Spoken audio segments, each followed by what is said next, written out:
시청자분들 반갑습니다. 멘토의 투자노트 이주호 멘토입니다. 자, 오늘은 우리 시청자분들께서 정말 도움이 되실 만한 10월 달에 봐야 될 국내 증시 뭐 어떤 섹터를 봐야 될지를 좀 이야기를 해보려고 합니다.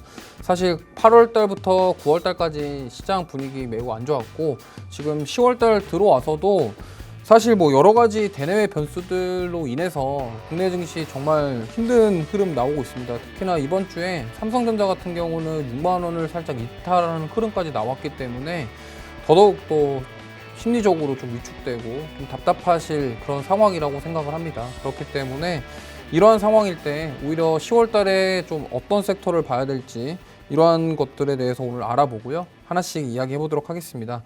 자, 일단 뭐 말씀드릴 거는 3분기 실적 시즌에 대비하자라는 말씀을 드리겠고 체크해야 될 대내 변수는 어떤 게 있을지 좀 알아볼 건데 일단 들어가기 전에 지금 3분기 실적 시즌이 이제 곧 시작합니다. 10월 중순 이후부터 실적 시즌인데 결국에는 가장 중요한 거는 이제 삼성전자 잠정 실적 발표 그리고 지금 반도체 섹터들의 어떻게 보면은 피크아웃에 대한 우려 그리고 뭐 업황에 대한 부분들이 조금 뭐 글로벌 IB부터 시작해서 계속적으로 안 좋다라는 이야기를 하면서 하향 리포트까지 나오고 있는 상황입니다. 그러다 보니까 이 부분을 결국에는 해소를 하기 위해서는 3분기 반도체 실적이 잘 나와줘야지 이런 것들을 좀 해소하면서 주가가 상승할 여력을 좀 만들어가지 않을까 이렇게 생각을 합니다. 그렇기 때문에 사실 우리가 뭐 어떻게 할 수 있는 부분 아니에요. 하지만 실적 모멘텀 자체가 뚜렷하게 있는 만약에 반도체 쪽에서 삼성전자랑 하이닉스 실적이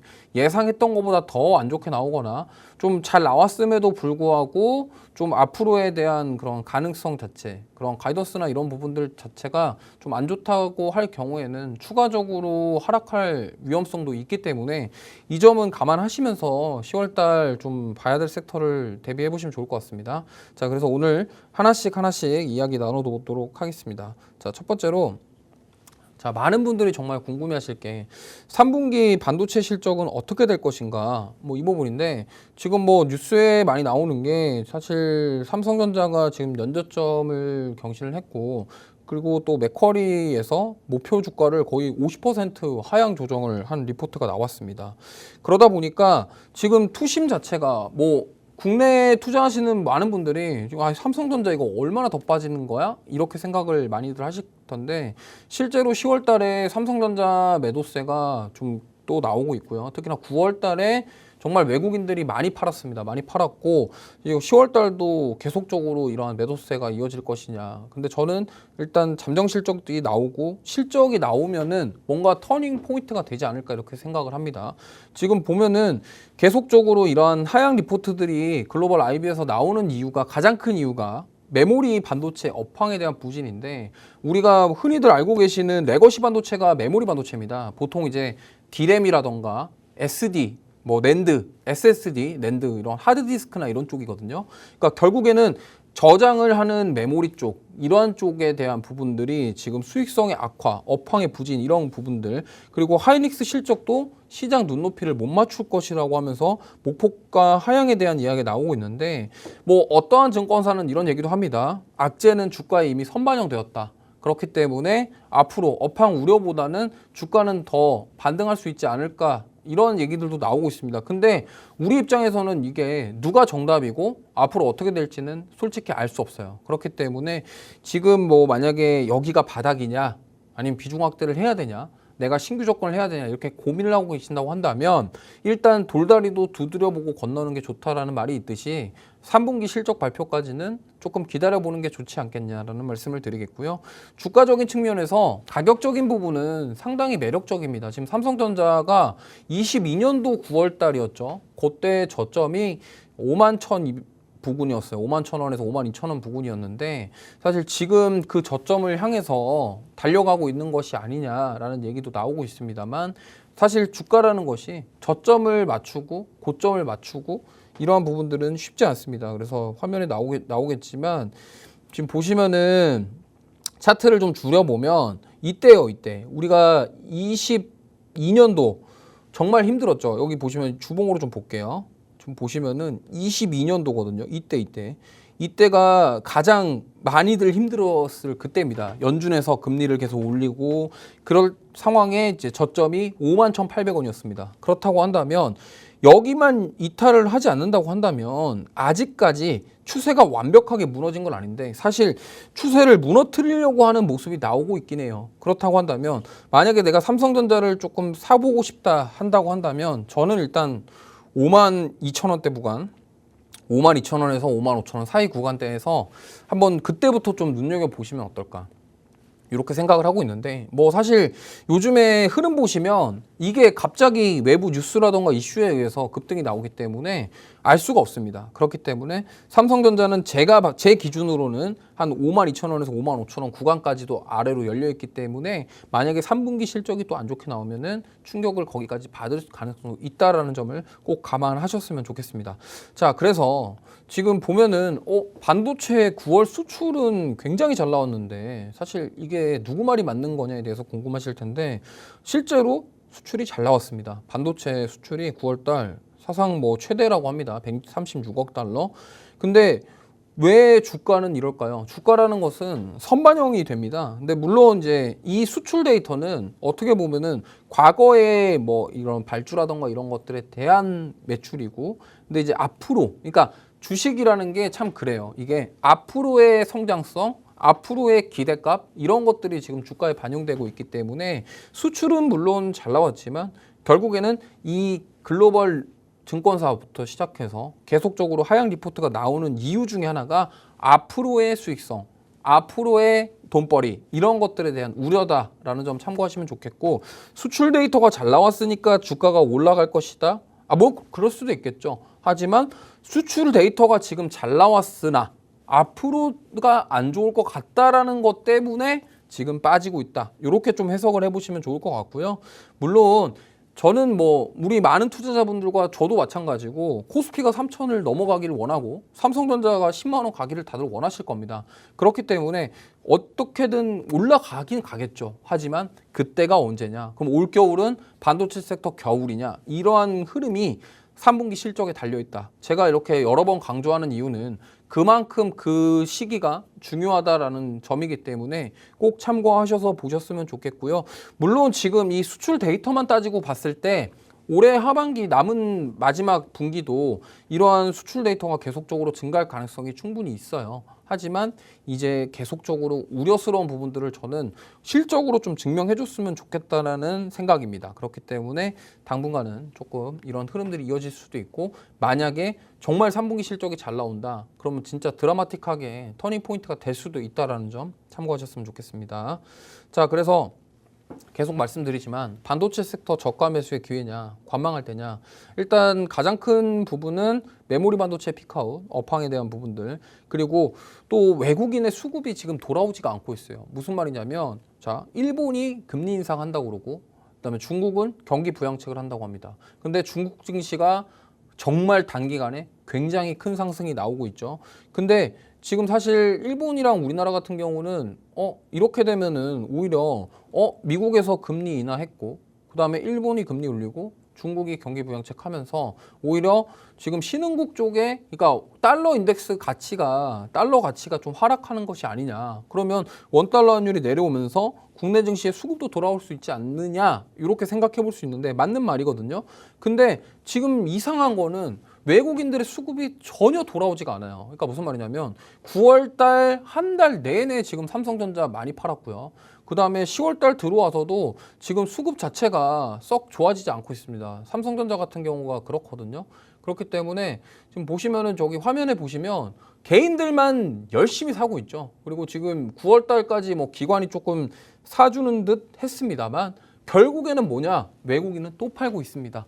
도대체 외국인들이 얼마나 많이 가지고 있길래 저렇게 팔지는 저도 잘 모르겠습니다만, 그래서 저는 반도체 섹터가 좀 반등이 나오려면 외국인들의 수급이 들어와야 되고, 그리고 지금 보시면 바이오 쪽도 차익 매물이 나오고 반도체도 수급 빠지고 그 돈이 어디로 가냐? 지금 2차 전지 쪽으로 가고 있어요. 2차 전지 외에 그 외에 이제 이슈가 있는 테마주 위주로 수급이 몰리고 있고 국내 증시 거래 대금 자체가 메말랐습니다. 그러니까 거래 대금 자체가 메말랐다라는 것은 신규 자금이 들어오지 않는다라는 거예요. 그럼 있는 돈에서 여기서 빼고 여기 사고 여기서 빼고 여기서 사고 이런 식으로 순환매가 돌고 있기 때문에 지금 계속적으로 우리나라 코스피 코스닥을 구성하고 있는 시총 큰 종목들 섹터들을 가만 보면은 바이오, 2차 전지, 반도체 이렇게 세 가지인데 그 세 가지 대형 섹터들 중에서 계속적으로 지금 순환매가 돌고 있다라는 점. 최근에 그래서 반도체랑 바이오 빠지면서 2차 전지주들 강한 흐름 나오는 걸 보셨을 거예요. 그렇기 때문에 이러한 부분들이 계속적으로 돌아가고 있고 지수가 올라가기 위해서는 결국에는 외국인들이 좀 강하게 사줘야 된다. 근데 외국인들 입장에서 지금 우리나라 증시에 대해서 매력을 저는 못 느끼고 있고 오히려 지금 아시아 증시를 중국이 돈을 다 흡수하고 있습니다. 지금 막 중국에서 엄청난 그러니까 뭐 이게 뭐 사상 최대 규모까지인지는 모르겠습니다만 뭐 지준율 인하부터 시작해서 부동산 쪽으로 경기부양책 계속 나오고 있기 때문에 지금 만약에 중국이 이렇게 강한 흐름을 보이면 자금 자체가 중국 쪽으로 신흥국 자금이 다 중국으로 몰린다. 그러면은 사실 우리나라랑 일본 같은 경우는 오히려 좀 소외될 수도 있기 때문에 아까도 말씀드렸지만 그래서 3분기 실적이 굉장히 중요하고 집 떠난 외국인들의 수급을 다시 되돌리기 위해서는 우리나라의 그러한 실적, 기업들의 실적이 견고하다라는 측면이 보여져야 된다. 그리고 사실 밸류 대비해서 지금 주가는 굉장히 매력적이에요. 왜냐하면 사실 저평가임에는 맞습니다. 그렇지만 외국인의 수급은 안 좋다. 그게 바로 하락의 요인이다. 그리고 지금 계속되는 AI 수요 이 부분인데 강합니다. 그리고 HBM 실적은 과연 어떻게 될 것인가. 그러니까 지금 이런 것 같아요. 하이닉스랑 HBM 관련주들이 주가가 굉장히 많이 올랐었죠. 오르고 나서 지금 이렇게 가파르게 조정이 나오고 있는 이유는 우리가 기대했던 것만큼 돈을 벌었냐? 이거거든요. 이거에 대한 의구심. 그러니까 이것도 마찬가지입니다. 결국에는 지금 반도체 섹터가 반등이 나오기 위해서는 우리나라에서 실적이 어느 정도 나와주는 모습이 나와야 되고요. 그리고 지금 미중 갈등이 계속되고 있어요. 무슨 말이냐면 중국에서 엔비디아 AI체 안 써. 우리는 우리나라 거 쓸 거야. 이렇게 돼버리니까 그러면 우리나라 SK하이닉스 같은 경우가 엔비디아 쪽에 HBM 납품을 하고 있는데 결국에는 최대 고객사 중 하나인 중국에서 이거를 안 쓴다라는 것은 좀 굉장히 큰 타격을 줄 수가 있다라는 점이 지금 우리나라 주가를 억누르고 뭐 반대로 생각해 보면 아니 우리나라 중국에도 수출하잖아요. 맞아요. 근데 미국과 중국에서 다 수출하는 나라고 우리나라는 내수 경제로 먹고 사는 나라가 아니라 수출로 먹고 사는 나라인데 그런 강대국 중에 선진국 중에 하나의 둘인 미국과 중국에서 그런 식으로 뭔가 외교적으로 분쟁 뭐 이러한 것들이 나온다고 한다면 우리나라 입장에서는 피해를 볼 수 있는 상황이기 때문에 그거에 대해서 지금 주가가 좀 과민하게 반응한다고 표현하는 게 맞을지 모르겠지만 좀 선제적으로 미리 빠지고 있다 이렇게 좀 보시면 좋을 것 같습니다. 그래서 결론은 저가 매수의 기회냐 관망하는 게 맞냐 저는 뭐 케이스 바이 케이스라고 생각하는데 내가 지금 반도체 섹터에 좀 자금을 많이 들어갔다 하시는 분들은 좀 지켜보셔야 된다고 생각을 하고 있고요.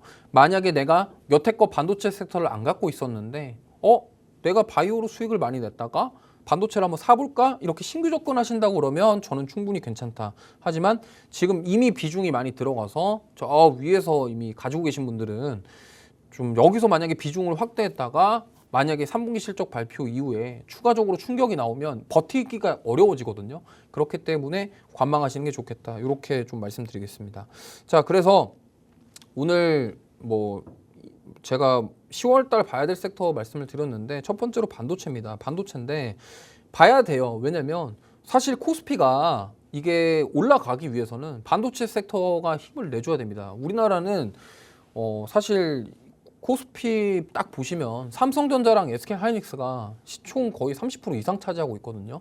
그렇다고 한다면 이 하이닉스랑 삼성전자가 주가가 올라가지 못하면 사실 올라가기 힘들다라고 볼 수도 있어요. 그렇기 때문에 지금 오히려 반도체 섹터는 봐야 된다 말씀을 드리겠고 뭐 가격적으로 단기간에 많이 빠졌기 때문에 저가 매수의 기회는 맞습니다만 역시나 아까 말씀드렸다시피 비중이 너무 많으신 분들은 이게 추가 매수 기회냐 이렇게 생각하는 거는 조금 보수적으로 접근하셔야 되겠지만 만약에 신규로 내가 본다 하시는 분들은 기회가 될 수 있다라는 말씀 드려보도록 할게요. 자, 그래서 삼성전자입니다. 아까도 말씀드렸지만 오늘 뭐 사실 이렇습니다. 지금 뭐 종가가 이제 6만 원 위로 올라오긴 했는데 장중에 59,900원까지 갔었다라는 점 참 어떻게 보면은 안타깝기도 합니다. 하지만 이게 우리가 생각을 했을 때 아니 이러면 자 고점 대비 지금 빠진 거 보세요. 굉장히 많이 빠졌거든요. 거의 뭐 20-30% 이상 빠졌는데 그럼 여기서 이게 회복될 수 있냐에 대한 부분을 물어보신다고 한다면 아까도 말씀드렸지만 외국인들이 돌아와야지 좀 반등이 나오겠다. 그리고 삼성전자는 지금 메모리 반도체도 안 좋다라고 얘기를 하고 있고 그리고 파운드리 쪽도 뭔가 없어요. 그러니까 삼성전자 기업이 안 좋고 실적이 안 좋고 이게 아니라 앞으로 그럼 삼성전자가 어떻게 나갈 건데 그거에 대한 신호가 안 보이는 거죠. 그러면 삼성전자에서 뭐 여러 가지 사업들을 하면서 돈을 많이 버는 거는 다 알고 있고 글로벌 기업 중에 하나라는 것도 우리가 알고 있고 우리나라 넘버원 기업이지만 어쨌든 삼성전자가 이렇게 힘을 못 내는데 그만큼 여기서 뭔가 반전에 뭔가 카드가 나와줘야 된다. 왜? 지금 어떻게 보면은 기업이 안 좋다라는 게 아니에요. 그러면 삼성전자가 앞으로 성장을 하기 위해서 여기서 추구하는 그런 사업들 그리고 앞으로 성장하기 위해서 우리가 뭘 하겠다라는 그런 것들이 아직 불분명하다라는 겁니다. 그렇기 때문에 그 분명함이 뭔가 만들어질 때까지 시간이 다소 걸릴 수 있다라는 점 그리고 이 메모리 반도체 특히나 이번에 삼성전자 실적이 중요한 게 지금 메모리 반도체 쪽도 중요하지만 결국에는 이 HBM에 대한 부분들이 삼성전자가 실제로 엔비디아 콜 테스트 관련 이슈도 있었긴 했지만 앞으로 뭐 12단, 16단 이런 쪽은 어떻게 될 것이냐에 대한 부분들도 우리가 관심을 가져야 되거든요. 그렇기 때문에 오히려 지금 최근에 뭐 유리기판이라던가 CXL 쪽 움직임이 나오는데 그쪽은 단순 기대감이라고 저는 생각을 하고 있고 결국에는 삼성전자 움직이기 위해서는 메모리 반도체 쪽 실적. 왜? 삼성전자가 메모리 반도체 글로벌 넘버 원이기 때문에 그렇습니다. 그렇기 때문에 이와 더불어서 파운드리까지도 앞으로 어떻게 하겠다가 실적 발표 이후에 컨퍼런스 콜에서 뭔가 얘기 나오지 않을까 이렇게 생각을 하고 있어서 조금 지켜보시면 좋을 것 같습니다. 자, 그다음 하이닉스입니다. 하이닉스도 오늘 사실 뭐 음봉 마감하긴 했는데 사실 뭐 최근에 조금 20만 원대까지 반등이 나오나 싶더니 또다시 하락을 하고 있습니다. 지금 보면은 사실 되게 어려워요. 왜냐면 아니 이게 올라갈 때 세게 올라가는데 아니 빠질 때는 또 무섭게 또 빠지니까 이게 사실 하이닉스가 요즘에 딱 이렇습니다. 이게 과연 우리나라 시가총액 2위 종목이 맞느냐 싶을 정도로 굉장히 변동성이 크기 때문에 사실 지금 대응하기에는 굉장히 쉽지 않다라는 점. 그렇다고 한다면 뭐 SK하이닉스랑 삼성전자 주주분들 입장에서는 사실 아까도 말씀드렸지만 지금 뭔가 여기서 이거를 하락 추세를 끊어낼 만한 뭔가 터닝 포인트가 나와줘야 된다. 이 부분이 결국엔 3분기 실적이 만들어낼 것이다 라는 기대감이 있지만 반대로 이 3분기 실적이 만약에 충격이 나온다고 한다면 추가 하락의 가능성도 있다라는 점을 꼭 염두해 두시기 바랍니다. 하지만 가격적으로는 지금 충분한 자리가 만들어지고 있다라는 점 여기서 만약에 하방 경직성을 확보를 하고 추가 저점이 이탈이 하지 않는 모습이 나온다고 한다면 충분히 우리가 반등을 또 노려볼 수 있는 가격대라는 점 참고하셨으면 좋겠고요.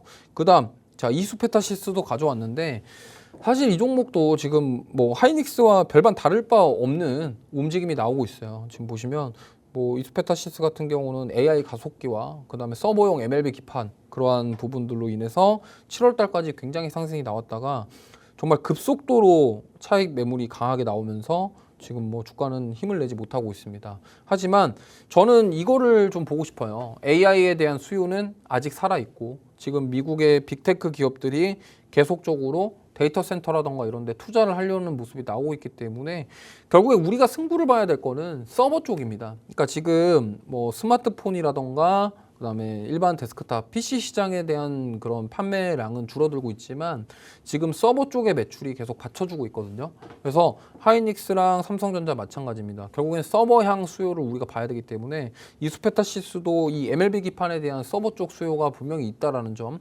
참고하셨으면 좋겠고요. 하반기 실적을 잘 기대해 보자라는 말씀드리겠고, 그다음 한미반도체입니다. 한미반도체도 뭐 여기 투자하고 계신 분들 많이 계실 거예요. 이미 보유하고 계신 분들 많이 계실 건데 사실 고점 대비 거의 뭐 50% 정도 조정이 나왔습니다. 근데 여기서 뭐 끝이냐 뭐 이렇게 판단하기에는 아직은 좀 아니다라는 말씀을 드리고 싶고요. 결국에는 뭐 하이닉스향 매출부터 시작해서 지금 그 HBM 본딩 장비 이런 부분들이 앞으로 얼마나 더 잘 팔릴 것이냐에 대한 그런 부분들을 기다리고 있다. 이렇게 보시면 좋을 것 같아요. 그래서 사실 이렇습니다. 올해 2분기 때 반도체 섹터들이 굉장히 많이 올라갔잖아요. 근데 저는 말씀드리고 싶은 게 요게 지금 이미 밸류에이션을 미리 가져왔다라고 보시면 돼요. 주가가 올라간 이유 중에 하나가 앞으로 실적이 잘 나올 것도 있지만 HBM에 대한 기대감이 워낙 컸기 때문에 밸류에이션상 이 부분을 좀 가져와서 미리 가져와서 주가에 반영시켰다라는 점. 그러다 보니까 6월달 2분기 지나면서 AI 수익성에 대한 우려, 뭐 미국 빅테크 기업들의 그런 얘기들이 나오다 보니까 그거에 있어서 차익 매물이 계속 나오기 시작하더니 이렇게까지 빠졌다라고 보시면 되겠고요. 아까도 말씀드렸지만 신규 접근하시기에는 굉장히 좋은 가격대입니다. 하지만 지금 이미 위에서 가지고 계신 분들 입장에서는 비중을 늘리기에는 또 부담스러운 가격이죠. 왜냐하면 여기서 비중을 늘렸다가 더 빠질 수도 있지 않을까에 대한 두려움 때문에 사실 섣부르게 뭐 매수 버튼이 나가지 않는 그런 상황이다라는 말씀을 드리겠고요. 아니 그러면 도대체 어떻게 해야 되냐? 아까도 말씀드렸지만 일단 반도체 섹터가 올라가줘야 우리나라 지수가 올라갑니다. 그렇기 때문에 지금 일단 3분기 실적을 확인하고 그럼 3분기 실적이 나오게 되면은 분명히 만약에 안 좋게 나왔다. 그렇다고 하더라도 이미 지금 선반영됐기 때문에 오히려 그럼 4분기는 어떨까에 대한 그런 미리 선반영되는 게 또 나올 수가 있어요. 그렇기 때문에 일단은 뚜껑을 열어봐야 알겠지만 지금 상태로는 일단 안 좋을 것으로 예상이 다 되고 있지만 그 예상을 뒤엎는 결과가 나온다고 한다면 저는 반도체 섹터가 다시 한번 반등이 나오지 않을까 이렇게 생각하고 있기 때문에 그럼에도 지금 시장이 이렇게 안 좋음에도 불구하고 제가 반도체 섹터를 이렇게 말씀드리는 이유는 사실 지금 오히려 이렇게 공포에 매수해라 이게 맞다라는 생각입니다. 왜냐하면 제가 22년도 말에도 반도체에 대한 이야기를 많이 했었어요. 그렇기 때문에 그때도 시장에서는 반도체가 완전히 소외가 되어 있었고 불과 거의 2년 전이었죠. 2년 전에 반도체 섹터는 정말 분위기가 안 좋았습니다. 근데 그 2년 동안 주가가 굉장히 많이 올랐었고 근데 만약에 지금 이번에도 오히려 지금 여태껏 우려는 많았지만 이거를 떨쳐낼 수 있는 뭔가가 명분이 생긴다고 한다면 저는 충분히 뭐 추가 상승 충분히 가능할 수도 있다라고 생각하기 때문에 사실 반도체 끈을 놓고 우리가 국내 주식시장을 볼 수는 없다라는 점 참고하시면서 보셨으면 좋겠습니다. 자, 그다음 첫 번째 반도체 섹터 얘기했고 두 번째 좀 얘기해 볼게요. 두 번째는 중국 쪽인데요. 지금 우리가 10월 달에 중국 경기 부양책과 관련된 기업들 좀 저는 보셔야 된다는 말씀을 드리겠습니다. 지금 보시면 뭐 요즘에 중국에 투자하신 분들 특히나 중국 ETF 투자하신 분들이 너무나 기분이 좋으실 텐데 지금 거의 2주 동안 중국 증시가 30% 가까이 올랐어요.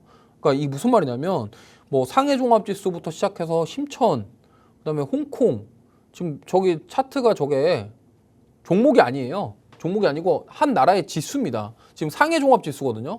홍콩도 마찬가지고요. 지금 아니 뭐 저게 저렇게 올라가는 게 우리가 많이 보셨죠. 그 일반적으로 시가총액 1000억짜리 종목들이 올라갈 때 저렇게 올라가거나 아니면 뭐 실리콘투나 이런 종목들 보시면 올라갈 때 저렇게 세게 올라가는 모습 그리고 뭐 과거에 테크윙이라던가 한미반도체 올라갈 때도 저렇게 올라갔는데 거의 한 종목이 올라가는 수준이고 이게 과연 한 나라의 지수가 맞나 싶을 정도로 지금 중국 증시가 엄청난 상승이 나오고 있습니다.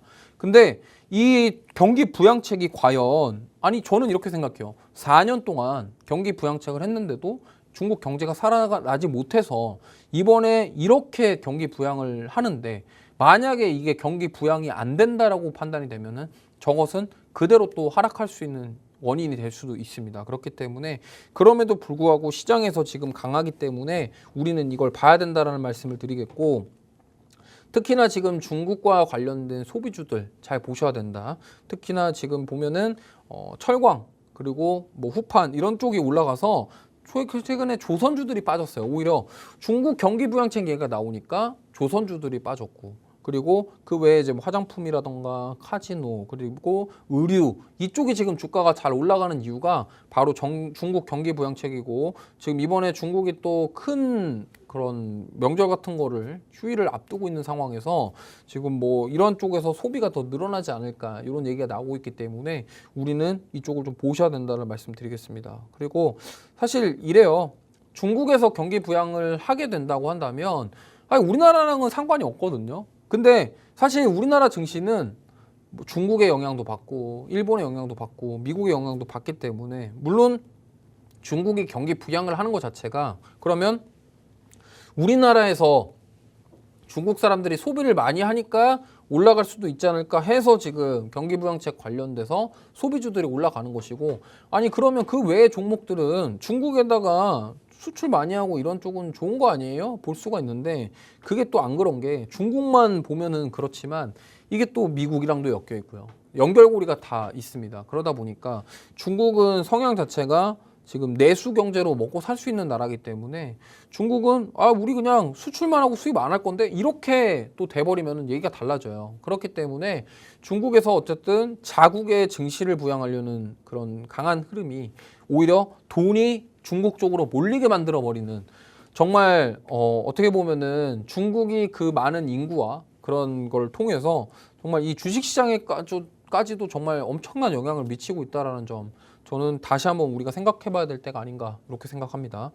자, 그래서 중국 소비주, 그러면 중국의 대규모 부양 정책이 트리거가 될 수 있냐네, 트리거가 될 수 있다고 생각을 하고 있고요. 그럼 이쪽을 봐야 되겠죠.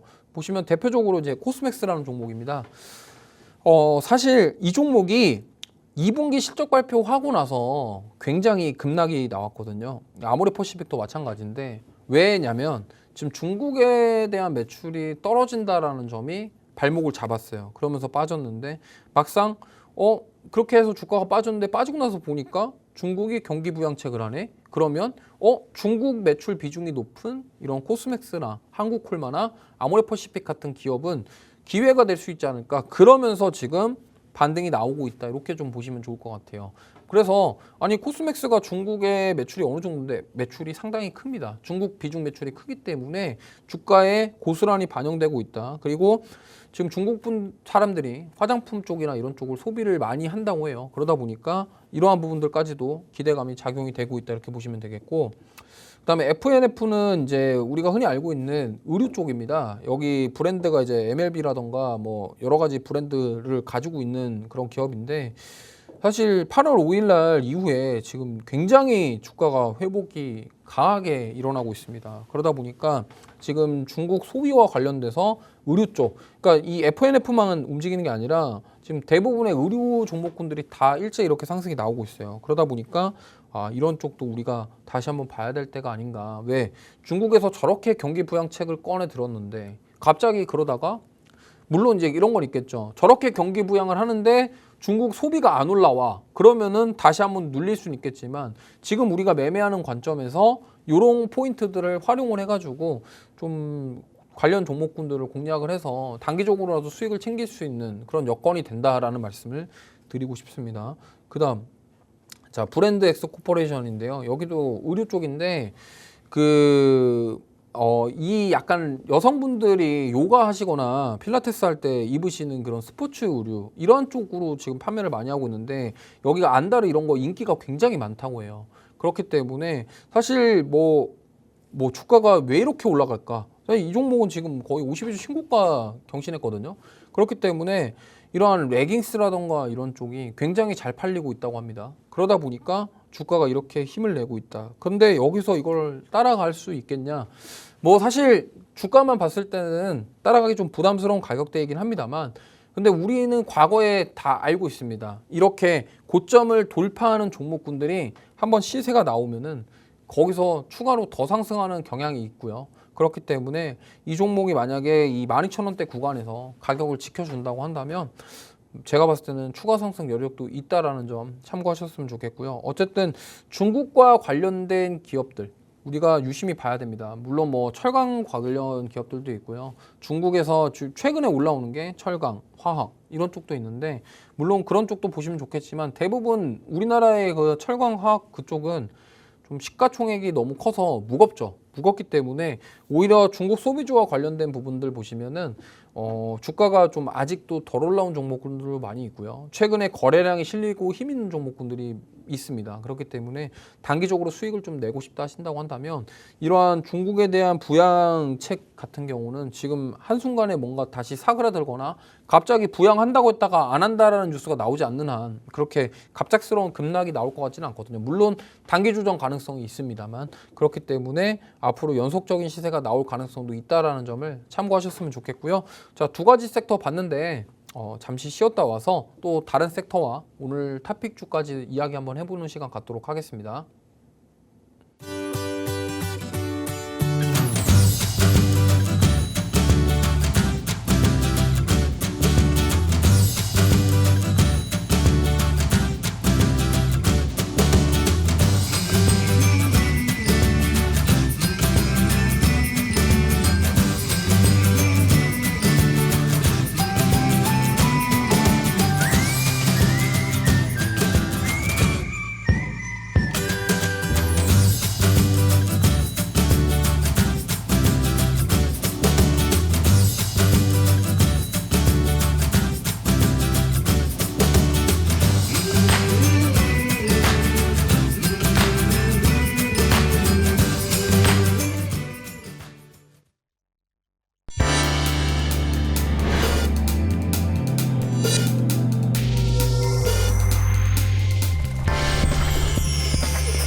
네, 돌아왔습니다. 자, 지금 시장에서 뭐 크게 움직임을 만들어내고 있는 외부 변수가 중국의 경기 부양책 그리고 지정학적 리스크까지 있습니다.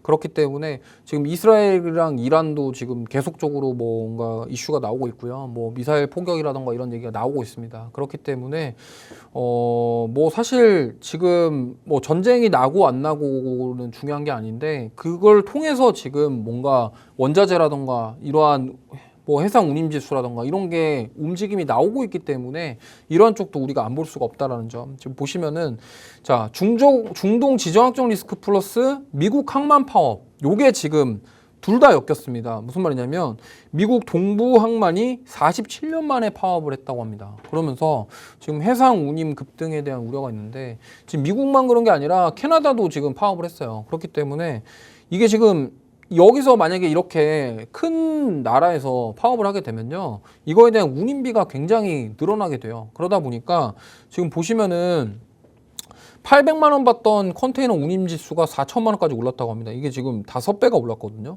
그러니까 이렇게 지금 많이 올라간다라는 점은 결국에는 해상 운임, 그다음 물류 기업들이 수익을 챙길 수 있는 그런 어떻게 보면 기회가 될 수가 있겠죠. 그러다 보니까 최근에 해상 운임과 관련된 해운주들 그리고 물류 관련주들이 좀 상승이 나오고 있다라는 점 참고하셨으면 좋겠고요. 그리고 이란이 이스라엘에 탄도미사일 180발을 쐈다고 합니다. 지금 뭐 보복을 지금 하고 있다라고 하는데 사실 뭐 이거를 우리가 어떻게 할 수는 없습니다. 다만 이러한 부분들이 나올 때 우리는 이거를 활용을 해서 매매를 할 거냐 말 거냐를 정하면 되는데 사실 이러한 지정학적 리스크가 나올 때 움직이는 종목들 가만히 보시면요, 굉장히 변동성 큰 종목들이 많습니다. 그러다 보니까 뭐 매매를 하실 때 항상 주의를 하셔야 되겠다는 말씀을 드리겠고, 그러면은 이러한 종목들 어떤 종목들이 있을까 좀 한번 보도록 할게요.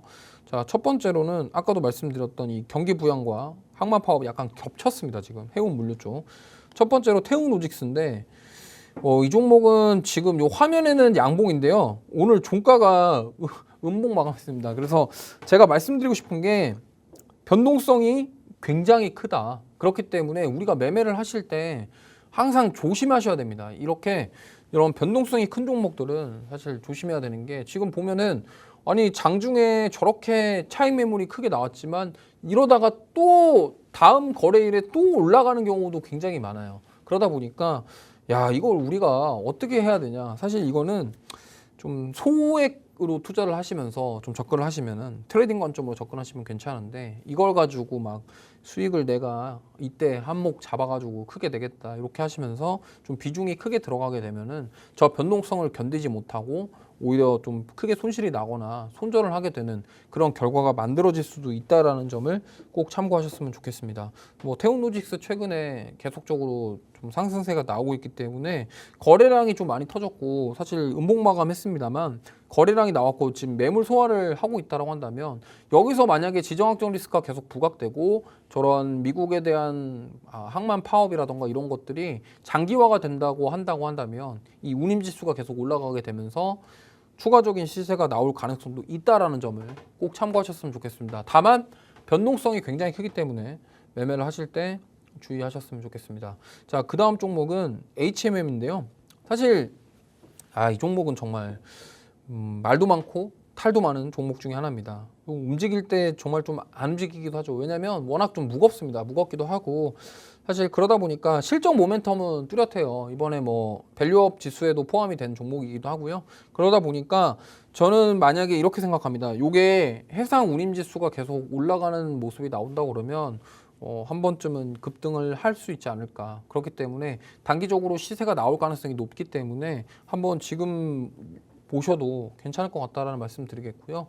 이게 사실 우리가 예측할 수 있는 범위 밖에 있다라는 말씀을 좀 드리고 싶은 게 갑자기 이렇게 뭐 미사일 포격하다가 갑자기 뭐 휴전한다거나 갑자기 무슨 합의를 해가지고 전쟁이 끝나버리면요. 이게 그동안 기대감을 올랐던 그런 종목군들이 일찍이 다 하락할 가능성이 있어요. 그렇기 때문에 항상 이렇게 외부 이슈에 움직이는 그런 종목군들은 조심하셔야 되겠고요. 특히나 HMM 같은 경우는 사실 외부 이슈도 있지만 저는 이 기업의 본연의 실적이라던가 이런 것들을 본다고 한다면 지금 실적 대비해서 주가는 굉장히 많이 빠졌습니다. 그렇기 때문에 오히려 지금 담아가야 될 그런 시기가 아니냐 이 말씀을 좀 드리고 싶고요. 뭐 HMM 한번 보면서 말씀드리면 지금 뭐 사실 주가를 좀 차트 줄여서 보면요 굉장히 많이 빠졌죠. 뭐 이때부터 보면요 코로나 때 5만 원대였던 주가가 지금 뭐 2만 원도 안 되는 그런 가격대까지 조정을 받았습니다. 이때는 사실 뭐 회사 뭐 매각 관련돼서 뭐 이런 여러 가지 이슈들이 있었는데 그거 다 무산되면서 지금 다시금 원점으로 돌아온 상황입니다. 근데 어쨌든 이 지금 기업의 본연의 매출이라던가 실적 모멘텀을 따져봤을 때 실적은 잘 나오고 있고요. 충분히 성장할 수 있는 가능성이 있다. 그러면 이번에 해운 운임지수가 올라가게 된다면 좀 뭐 과거처럼 막 드라마틱한 그런 상승은 아니더라도 어느 정도 뭐 단기적으로 시세가 이런 식으로 나올 수 있지 않을까. 그리고 충분히 주가가 이미 하방 경직성을 많이 확보했기 때문에 상승 여력은 충분히 있다라는 점 말씀을 드려보겠습니다. 자, 그다음 흥하해운인데요. 뭐 사실 이제 이런 거죠. 투자자분들이 내가 해운 관련주를 보면은 HMM이냐 흥하해운이냐 고른다고 한다면 사실 좀 중소형주랑 변동성 좋아하시는 분들은 흥하해운 많이 보실 거예요. 그리고 이제 뭐 그다음에 HMM 같은 경우는 나는 조금 변동성 적은 종목 보고 싶다 한다면 HMM 보실 거고 뭐 페노션 같은 종목도 있습니다만 어쨌든 지금 이런 해운과 관련해서는 결국에는 과거에도 러시아 우크라이나 전쟁 처음 났을 때도 이 해운주들이 굉장히 많이 올랐었어요. 그다음에 후티 반군 이쪽 이슈 있을 때도 주가가 반응을 했었고요. 지금 뭐 이스라엘만 쏘는 게 아니라 예멘 뭐 후티 반군도 미사일 포격하고 이란도 쏘고 지금 난리예요. 거기 지금 중동이 어떤 상황이냐면 거기 뭐 지금 그냥 일단 거기서 패권에서 누가 승리하냐에 대한 거의 명운이 달린 싸움을 하고 있기 때문에 이슬람 국가들이 지금 가만히 있지는 않을 거라고 생각을 합니다. 뭐 이스라엘과 나머지 중동 국가들의 종교적인 차이도 있고요. 그다음에 뭐 외교적으로 이해관계 차이도 많이 있기 때문에 이스라엘이 계속적으로 지금 저렇게 한다고 한다면 또 최대 우방국 중 하나인 미국이 또 안 껴들 수가 없어요. 근데 이란은 또 미국을 싫어합니다. 그러다 보니까 이게 또 판이 커지면은 진짜 중동 정전 나가는 거 아니냐 이러한 그런 불안감들이 오히려 지금 국제 유가를 가격을 올리고 있고 그거와 관련된 종목군들이 계속적으로 변동성이 나오고 있다. 이런 점을 참고하시면 좋겠습니다. 자, 그래서 이 해운주들은 역시나 좀 단기적으로 대응을 해보시는 게 좋겠다라는 말씀 드리겠고요. 자, 다음 섹터는 좀 볼게요. 지금 보시면은 자, 바로 이제 메타버스 쪽인데 사실 최근에 이 뉴스가 굉장히 지금 자극을 하고 있습니다. 메타버스 관련주들이 최근에 강한 시세가 나오는 이유가 바로 이제 메타에서 오라이언이라는 AR 글라스 안경이죠. AR 안경을 공개를 했는데 요게 지금 게임 체인저라는 말이 있습니다. 지금 뭐 사실 2004년, 2005년 이후에 스마트폰 시장이 거의 뭐 엄청나게 성장하면서 거의 애플이라는 거대 기업이 만들어졌죠. 원래 과거에 있었지만 지금과 같은 그런 성장을 만들어준 게 바로 아이폰이었고, 그러면 이제 스마트폰 다음에 그 다음은 뭐냐는데 이게 이제 AR 글라스, 그러니까 AR 안경이 그 다음 차세대 스마트폰 디바이스다. 뭐 이런 얘기를 하고 있습니다. 왜냐면 이게 왜 그러냐면 좀 뭐 스마트폰도 필요 없다고 해요. 요 안경을 가지고 화상 통화도 하고 뭐 유튜브로 영상도 보고 그다음에 뭐 여러 가지 것들을 할 수 있기 때문에 사실 이게 게임 체인저라는 말이 나오고 있는데, 이게 뭐냐면 지금 뭐 사실 우리가 안경을 뭐 착용하시는 분들이 많잖아요. 그 안경을 쓰면은 요 가상 공간처럼 뭐 화면에 뭔가 보인다고 합니다. 저도 써보진 않아서 모르겠지만 뭔가를 이렇게 착용을 하고 어떤 그런 뭔가가 되면은 뭐 어떤 물건들이라던가 이런 것들을 볼 수도 있고 뭐 구매를 할 수도 있고 내가 원하는 것들, 그러면 그 글라스를 통해서 보는 거에서 뭔가 컨텐츠 같은 것들이 나오고 아니면은 또 상품을 판매할 수 있는 그런 것들이 생기겠죠. 근데 저는 이걸 되게 높게 평가하는 게 메타라는 기업 자체가 인스타그램 광고, 그러니까 메타의 매출 대부분이 그런 인스타그램과 페이스북 이런 쪽에 소셜미디어의 광고로 수익이 납니다. 근데 지금 이거를 만약에 AR 안경에다가 접목을 시킨다. 그러면 AR 안경을 통해서 뭔가 상품을 판매를 하고 광고 효과를 낼 수 있는 것들을 사업 구조를 만들면 이게 지금 메타가 사명을 바꾸면서 추구했던 그 메타버스에 대한 사업 자체가 가능성이 있겠네로 보여지는 거죠. 그러다 보니까 지금 이 AR 글라스가 공개되면서 메타버스 관련주들이 급등세가 나오고 있다는 점 참고하시면 좋겠고, 과거에 21년도 그때 이제 코인이랑 메타버스 갈 때랑은 느낌이 좀 다른 게, 지금은 어떻게 보면은 아직 뭐 출시일이랑 가격이 공개되진 않았습니다만 지금 메타에서 이거를 거의 10년가량 준비를 했다고 합니다. 10년가량 준비를 했고, 이게 만약에 상품화가 된다고 했을 때 저는 긍정적으로 보는 게, 이 우리가 흔히 사용하는 그런 뭐 물품 중에 안경이 진짜 안경 착용하시는 분들 굉장히 많거든요. 일단 거부감이 없습니다. 그러니까 비전 프로 같은 경우는 약간 조금 무겁기도 하고 뭔가 좀 거부감이 드는 그런 느낌이었는데, 딱 안경은 일단 일상생활에서 많이 착용을 하시고, 그리고 제가 뭐 거기에 뭐 AR 글라스에 뭐 시력 보정하는 그게 들어갈 수 있는지는 잘 모르겠습니다만 만약에 그런 기능까지, 편의 기능까지 들어간다고 한다면 일반적으로 안경 쓰시는 분들이 야 이거 AR 글라스 가격만 괜찮으면 한번 써볼 수도 있지 않을까?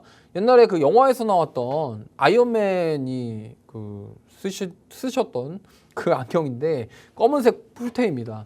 그런 것들이 약간 패션 쪽으로도 뭔가 풀어갈 수 있는 그런 쪽으로도 되지 않을까 이렇게 생각을 한다고 한다면, 우리가 좀 미래에 사실 여기 화면 좀 보여주셨네요. 지금 보면은 저게 안경이 사실 과거에 아이언맨이 영화에서 썼던 안경이고요. 그 다음에 저런 걸 토대로 해서 이제 뭔가 이제 그거죠. 지금 우리는 저렇게 보지만 실제로 저 안경을 쓰고 보는 사람에게 가상 세계가 열리는 거고, 저기서 뭐 보이는, 예를 들면 이런 거예요. 저 안경과 그러니까 메타 AR 글라스와 제휴된 업체들의 제품이 저 안경을 쓰고 보면은 거기서 뭔가 인식이 되겠죠. 그래서 이거 얼만데? 이렇게 노출할 수 있는 거기 때문에 지금 뭐 화상 통화, 그다음에 영상 보기 이런 것들 스마트폰이 하는 기능까지도 다 해준다고 한다면 저는 뭐 앞으로 성장 가능성 굉장히 크다. 그리고 과거에 메타퀘스트부터 시작해서 뭐 비전 프로처럼 약간 좀 뭔가, 그러니까 남들이 봤을 때 조금 부담스러운 그런 사이즈도 아니고, 그리고 무슨 뭐 로보캅이 착용하는 그런 느낌도 아니기 때문에 오히려 조금 편하게 접근할 수 있지 않을까, 이런 관점으로 봤을 때 지금 이렇게 시장에서 좀 주가들이 움직이는 것은 와, 이 산업에 대한 기대감, 가능성 이런 부분들이 좀 반영되고 있지 않나 이렇게 보고 있습니다.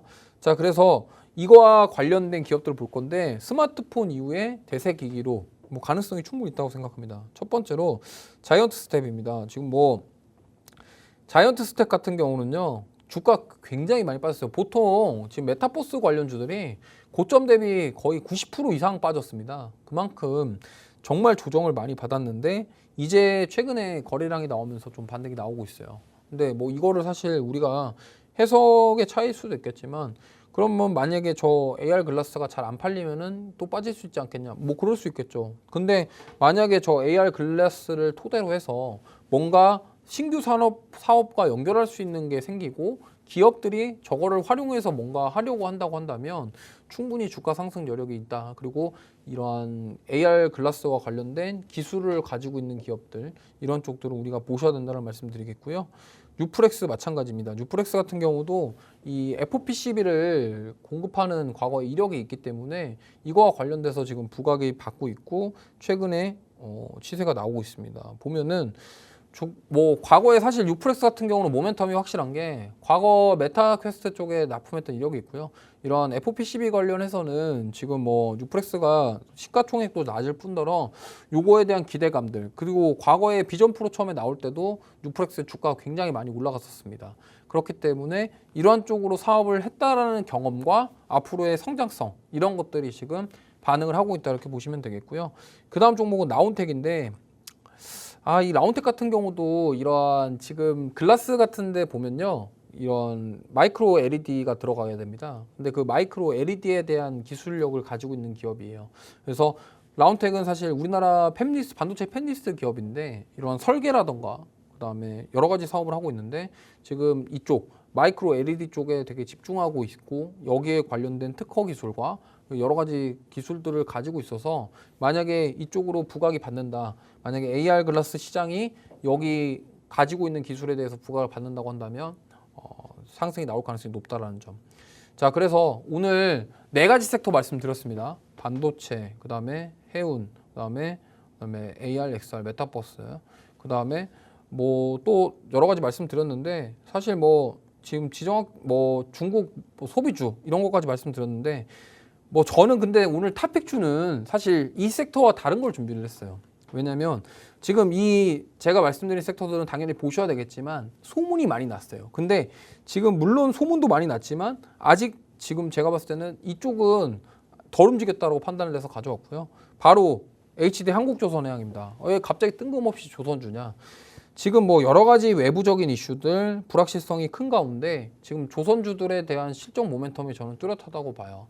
최근에 공시도 계속 나오고 있어요. 컨테이너선 수주부터 시작해서 LPG 운반선 수주 이러한 공시들이 계속 나오고 있고 이미 지금 27년도 수주 잔고가 꽉 차 있는 상태에서 만약에 조선소에 뭐 돌아가는데 뭔가 변수가 안 생긴다고 한다면 꾸준하게 매출이 나올 수 있는 그런 상황이라고 생각을 하고 있습니다. 그러다 보니까 지금 조선주들 최근에 뭐 중국 경기 부양으로 인해서 수익성에 대한 우려 속에서 지금 뭐 좀 하락이 나왔는데 오히려 이게 저는 저가 매수의 기회가 아니냐 이렇게 생각을 하고 있습니다. 그래서 지금 투자 포인트는 아까도 말씀드렸지만 27년까지 꽉 차 있는 수주 잔고 그래서 하반기 실적 모멘텀 뚜렷하고요. 그다음에 9월 27일과 10월 2일 날 공시를 통해서 지금 어떻게 보면 한국조선해양의 자회사인 3호조선 쪽에서 지금 수주를 했던 그런 공시가 나왔습니다. 그렇기 때문에 이런 수주 모멘텀들이 하반기에도 계속 이어질 가능성이 높다라는 점 그리고